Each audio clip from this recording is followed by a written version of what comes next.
1990년도에 한 유대인 기독교인이 저를 쳐다보세요.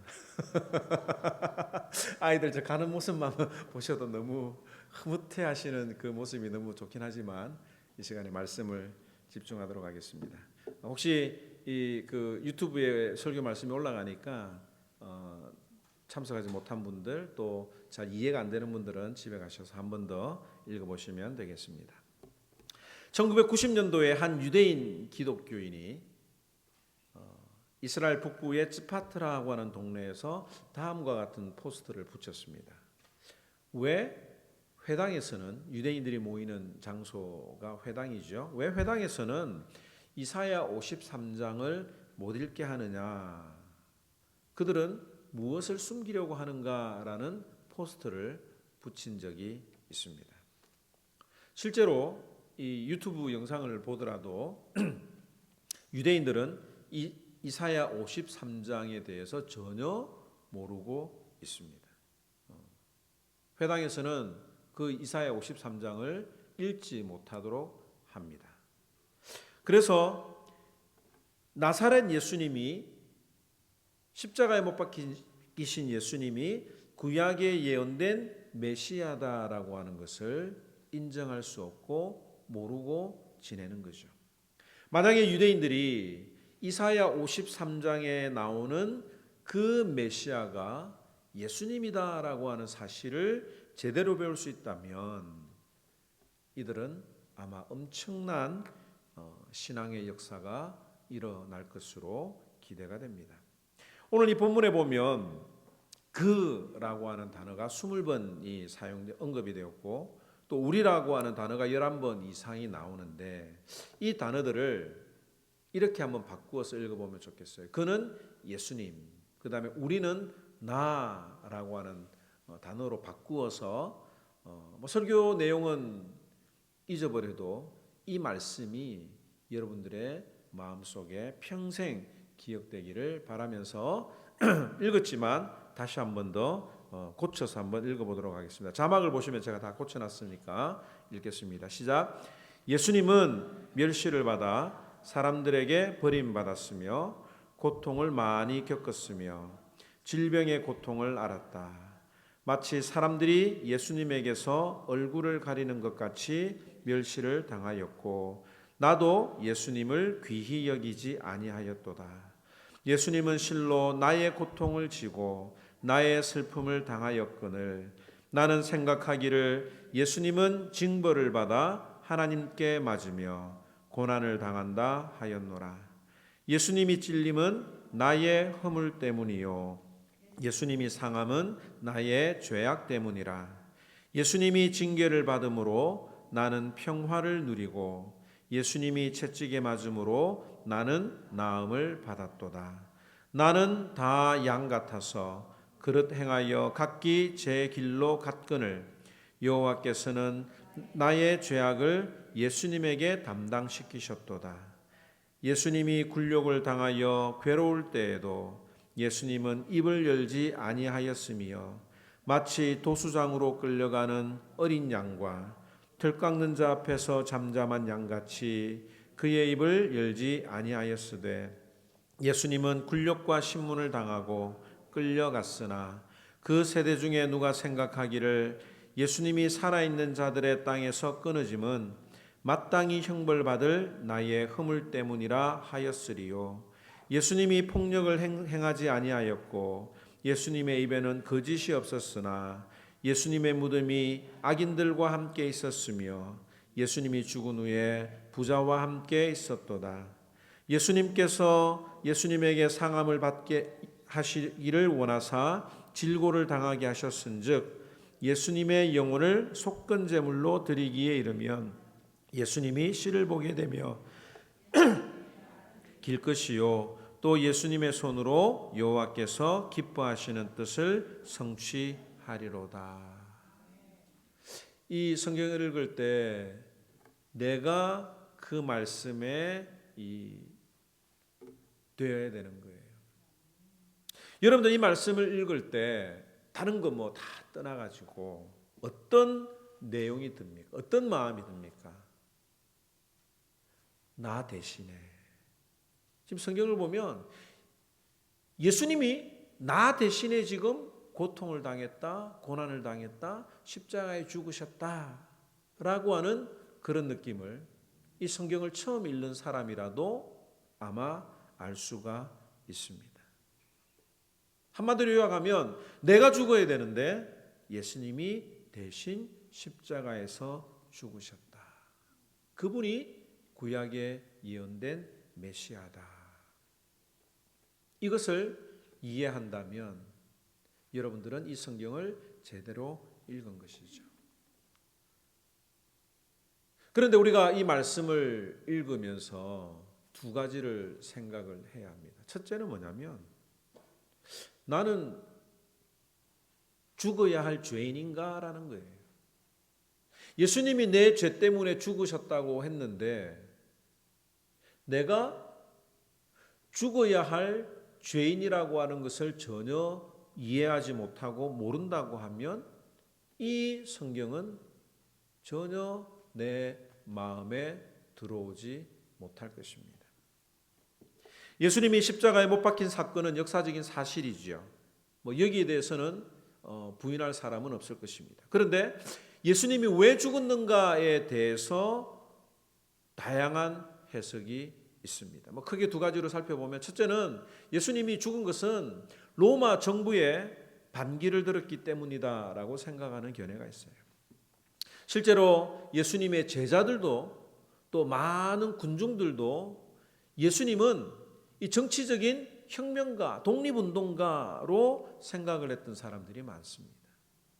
로마의 핍박에서 로마의 압제에서 우리를 구원해 줄 정치적인 지도자라고 생각을 했던 사람들이 있었고 그래서 많은 사람들은 그런 이유 때문에 로마의 반기를 들었기 때문에 반란을 공모했기 때문에 그 죄 때문에 죽었다라고 생각을 하는 경우들이 있습니다. 그런데 로마의 총독이었던 빌라도 총독은 예수님의 그 반란죄를 찾지 못했다고 성경은 이야기를 합니다. 둘째로 예수님이 왜 죽었느냐? 신성모독이다 이거죠. 어떻게 하나님의 아들이 될 수 있는가? 이것 때문에 예수님이 죽었다라고 생각을 하는 견해들이 있습니다. 아직도 유대인들은 이 예수님에 대해서 못마땅하게 생각하는 거예요. 어떻게 감히 사람이 하나님의 아들이 될 수 있는가? 이런 생각은 오늘날에도 많은 사람들이 그 생각에 동의를 하지요. 어떻게 예수님이 하나님이 되고 또 하나님의 아들이 되는가라는 생각이 있습니다. 그래서 그것 때문에 죽었다라고 어쨌든 본인 잘못 때문에 자기 죄 때문에 죽고 고난을 당했다고 생각을 합니다. 그런데 성경은 예수님이 십자가에서 죽으신 이유가 내 죄 때문이라고 이야기를 해요. 우리가 읽었던 말씀 5절 말씀 한번 다시 읽겠습니다. 시작. 예수님이 찔림은 나의 허물 때문이요 예수님이 상함은 나의 죄악 때문이라. 모든 인류는 하나님 앞에 하나님의 진노 아래 놓여 있다는 것을 또 나도 하나님 앞에서 죽어 마땅한 존재라고 하는 것을 제가 여러분들에게 설득시킬 수는 없습니다. 당신은 죄인입니다 라고 하는 100가지 사실을 놓고 100가지의 성경 구절을 놓고 여러분들에게 설득을 해도 안 믿어지는 분들은 101가지의 이유를 들어서 나는 죄인이 아니다 라고 반론을 할 것입니다. 이거는 목사가 설득력이 없어서도 그런 것도 아니고 납득을 못 시켜서 그런 게 아니에요. 이 놀라운 진리는 성경 공부를 통해서 이루어지는 것이 아니라 하나님의 은혜로만 성령의 역사로만 이루어지는 것을 우리는 말씀을 통해서 알 수 있습니다.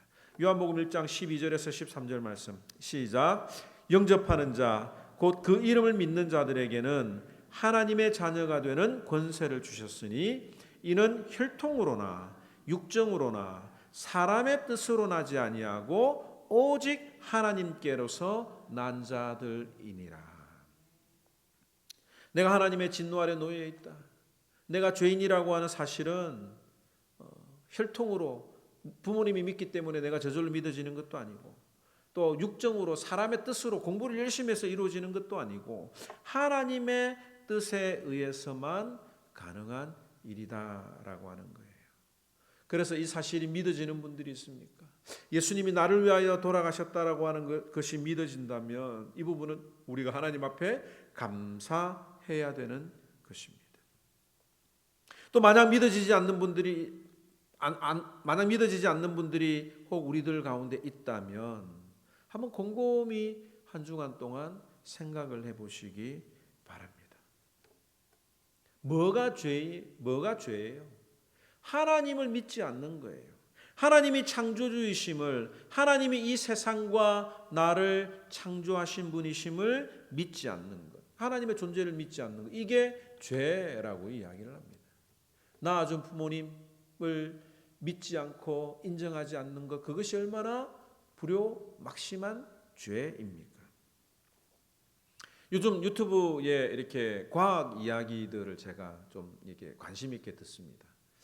과학적인 사실들을 우리가 인정을 하고 또 삶을 해석하는 데 있어서 많이 도움이 되는데, 아무리 생각을 해도 이 광활한 우주, 무한대인 이 우주가 어떻게 생겼는지에 대해서 아무도 정확하게 말할 수 없다는 거예요. 누구나 사람들은 하나님이 만들었다, 아니면 저절로 생겼을 것이다라고 믿는 그 믿음에서 출발을 하는데, 그 문제가 해결되지 않으면 어떻게 그것을 과학적인 어떤 그런 논리라고 설명을 하는지 저는 도무지 이해가 안 되는 거예요. 반드시 내가 죄인이다, 하나님이 살아계신다라고 하는 이 문제가 해결이 되어야 될 것입니다. 이해가 안 되는 분들은 곰곰이 한번 생각을 해보세요. 정말 하나님이 계실까? 정말 하나님이 이 땅을 창조하셨을까? 아니면 저절로 됐을까를 자주자주 고민해보는 것은 좋은 일이라고 생각이 됩니다. 두 번째로 오늘 이 말씀을 통해서 좀 집중적으로 살펴봐야 되는 내용이 뭐냐면, 대신 죽는다는 것이 무슨 뜻인가, 무슨 의미일까라고 하는 것을 우리가 한번 생각해 봐야 합니다. 하나님께서는 첫사람 아담이 범죄한 이후에 인간을 사랑하시고 또 인간들을 구원해 주시기로 계획하셨습니다. 그리고 하나님을 떠난 타락한 인간은 자기 스스로 구원할 수 없기 때문에 인간 대신 메시아이신 예수 그리스도를 통해서 구원하기로 계획하셨는데, 이것이 대속이라고 하는 거예요. 예수님이 내가 내 힘으로 살 수 없기 때문에 예수님이 대신 나를 위해서 죽으신다. 따라서 합시다. 뭐라고? 이것을 대속. 대신 값을 주고 치른다라고 하는 뜻이 대속이라고 하는 것입니다. 그리고 하나님께서는 인간들에게 이 대속의 의미, 대신 죽는 것을 알려주시기 위해서 무엇을 계획하셨느냐면, 구약의 제사를 통해서 이 대속의 의미를 깨닫게 이해하도록 하셨습니다. 구약에 나와 있는, 우리가 출애굽기나 레위기를 읽다 보면 그 제사에 대한 내용들이 많이 나오잖아요. 그 제사에 대한 구체적인 어떤 그런 내용으로 훈련하신 이유는 뭐냐면, 이 대속의 은혜를 사람들이 잘 이해를 못하니까 그 제사를 드림으로 대신 죽는 것이 어떤 의미인지를 알려주시기 위함이었습니다. 레위기 3장 1절에서 5절 말씀 한번 읽도록 하겠습니다. 시작. 화목제를 드릴 때 누구든지 소로 드리고 싶은 사람은 수컷이든 암컷이든 흠이 없는 것을 나 여호와께 바쳐야 한다. 그 제물을 가져온 사람은 그 짐승의 머리에 손을 얹은 다음 그것을 성막 입구에서 잡아야 하며 아론의 자손 제사장들은 그 피를 제단 사면에 뿌려야 한다. 그는 화목제물 중에서 나 여호와에게 불로 태워 바칠 부분 곧 내장을 덮고 있거나 그것에 붙어있는 모든 기름과 두 콩팥과 그 위에 덮여있는 허리 부분의 기름과 간에 덮여있는 간꺼풀을 떼어낼 것이며 아론의 자손들은 그것들을 단에 불 붙는 나무 윗 번제물 위에 놓아 태워야 한다. 이것은 불로 태우는 화제이며 나 여호와를 기쁘게 하는 향기다. 자, 여러분들 보세요. 여러분들 구약시대에 죄를 지었습니다. 그래서 하나님 앞에 죄 용서를 받아야 돼요. 그런데 어떻게 죄 용서를 받을 수 있다고 보여주십니까? 죄를 지은 사람이 제물을 가지고 회막이나 성전으로 옵니다. 그리고 제물을 끌고 와서 그 제물을 가져온 사람이 어떻게 합니까? 그 짐승의 머리에 안수를 하죠. 그 안수를 하는 그는 어떤 의미냐면 내 죄가 이 짐승에게 그대로 넘어가는 겁니다. 전가라고 하는, 우리가 막 책임 전가 뭐 이런 내용 이야기 하잖아요. 내 죄가 이 짐승의 죄에 그대로 전가되는 것을 말하는 겁니다. 그리고 그 짐승을 누가 잡았어요? 제사장이 잡았습니까? 그 짐승을 가져온 사람이 잡았습니까? 가져온 사람이 그 짐승을 잡아서 죽이는 거예요. 그러면 그 짐승을 잡아 죽이면 피가 흐를 거 아닙니까? 제사장이 하는 일은 그 피를 그릇에 담아서 제단에다가 뿌리는 역할을 하는 거예요. 그 다음에 그 죄를 지은 사람이 짐승의 배를 갈라서 내장과 이게 뭐 간꺼풀과 기름과 이런 것들을 분리하는 거예요. 그걸 분리해서 누구한테 줍니까? 제사장에게 주면 제사장은 그 사람이 분리해서 가져온 이런 그 기름과 내장이나 이런 것들을 번제단에 피우는 것이 바로 화목제라고 하는 겁니다.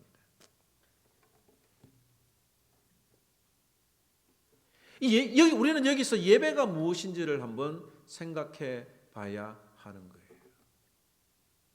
우리가 하나님 앞에 예배를 드릴 때 교회 분위기나 목사의 설교나 뭐 중요하지요. 그런데 가장 예배의 중심이 되는 것은 무엇이냐면 내가 하나님 앞에서 죽어야 되는 거예요. 세상의 생각이나 세상의 가치를 귀하게 여기던 그것을 죽여버리는 겁니다. 하나님보다도 세상을 더 사랑하는 마음을 끄집어내어서 불로 태워버리는 겁니다. 이게 예배라고 하는 거예요. 왜 우리가 예배 드릴 때에 은혜가 없습니까? 재물이 죽지 않아서 그래요. 내가 죽지 않아서 온전한 예배가 드려지지 못하는 겁니다. 하나님은 이 대속의 의미, 개념이 몸에 보이도록 몇 년 동안 훈련시키셨을까요? 2000년 동안. 모세를 통해서 그 제사법을 주신 이후로 약 2000년 동안 이스라엘 백성들이 매일마다 죄를 지으면 성전에 가가지고 그 죽이고 피 흘리고 이런 과정들을 통해서 저 짐승이 나 대신 죽는구나 라고 하는 이 대속의 개념이 몸에 배이도록 2000년 동안 훈련시키셨다라고 하는 거예요. 그래서 우리가 찬양 부를 때에 어린 양, 속죄, 화목제물 이런 이야기를 하는 것은 뭐냐면 나를 위해서 대신 죽으신 예수 그리스도의 사랑을 찬양하고 노래하는 겁니다. 우리가 오늘 이 이사야 53장의 말씀을 통해서 성경 전체를 통해서 우리가 기억해야 될 것, 예수님이 나 대신 죽으셨다. 이것을 우리가 생각을 해야 하죠.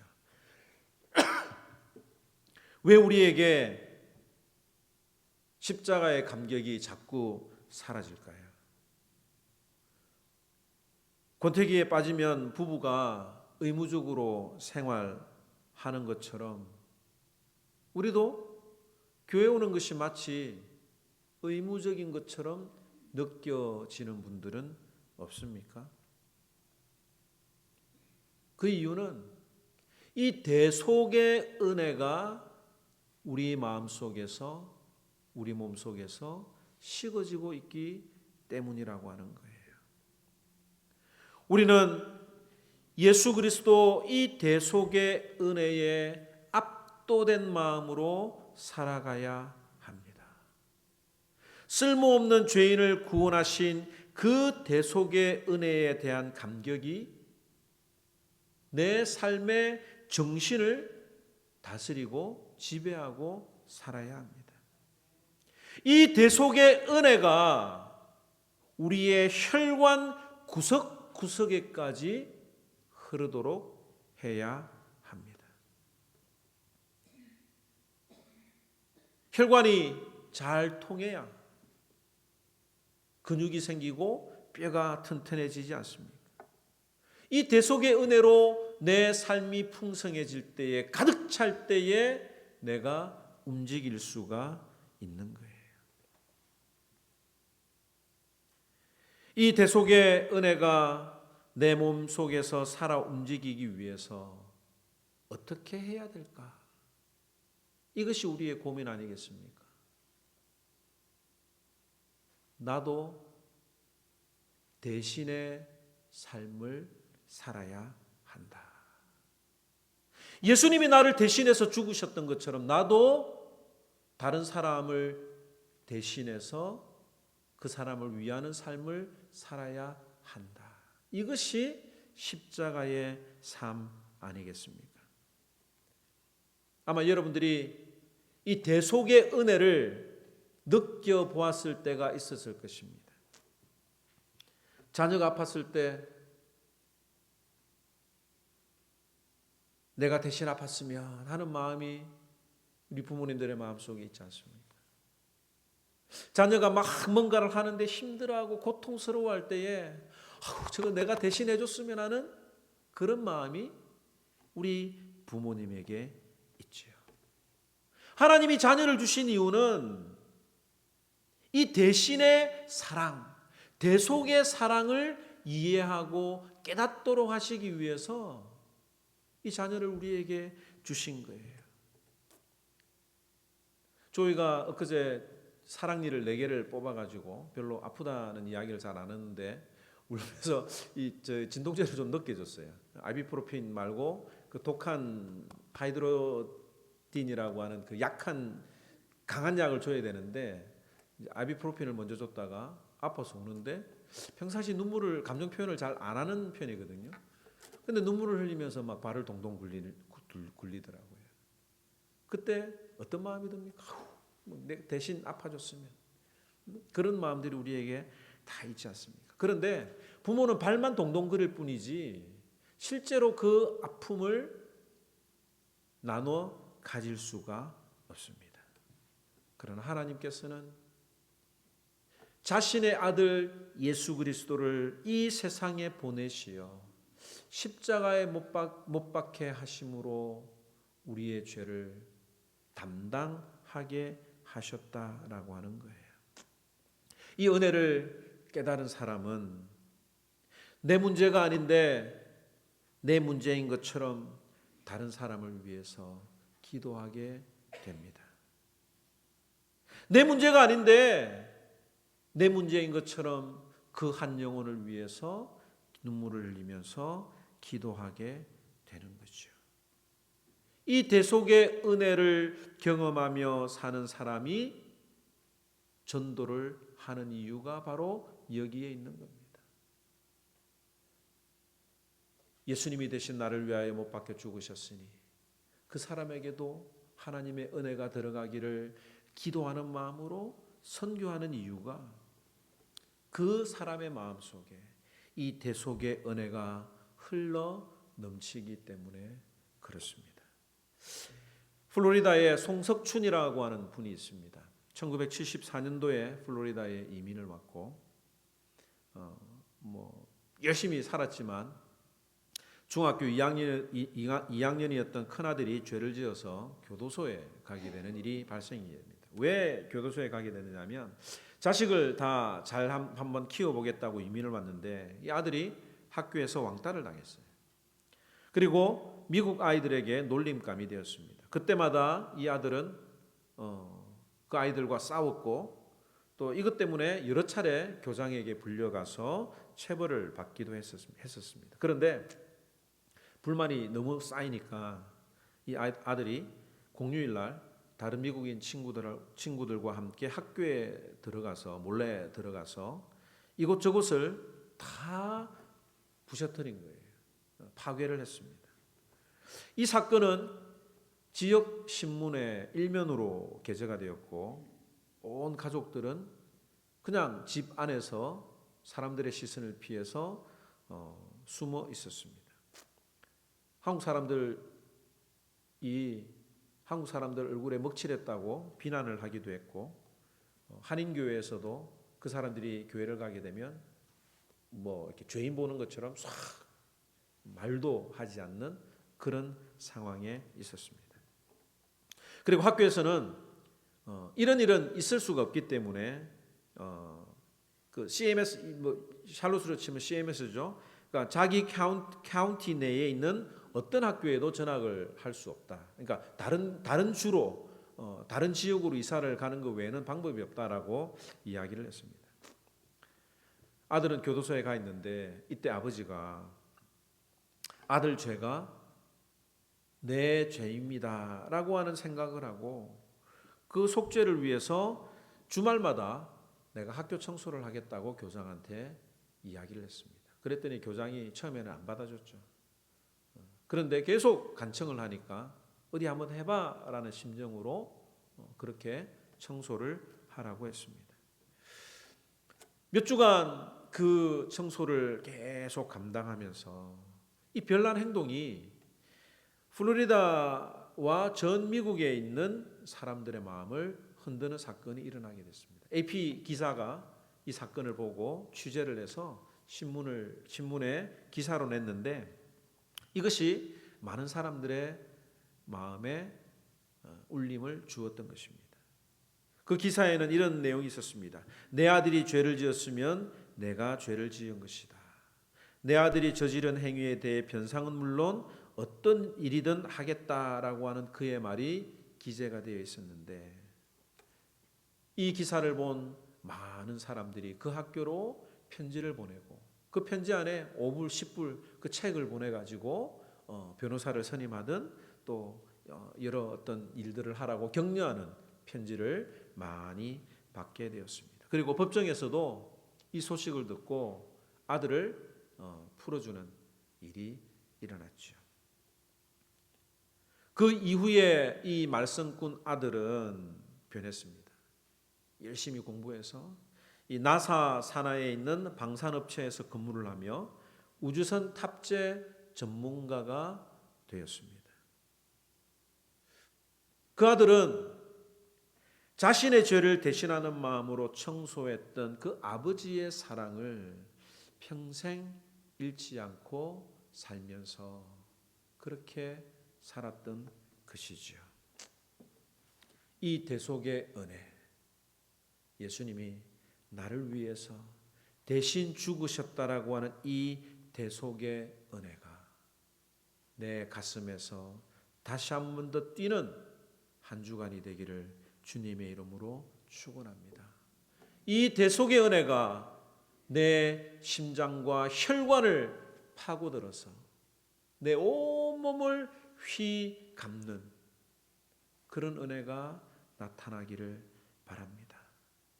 나도 남을 대신해서 억울한 일도 한번 당해보고 참아보고 내 일은 아니지만 내 일인 것처럼 살아가고 섬기는 이것이 대속의 삶, 대속의 은혜임을 기억하는 한 주간이 되기를 주님의 이름으로 축원합니다.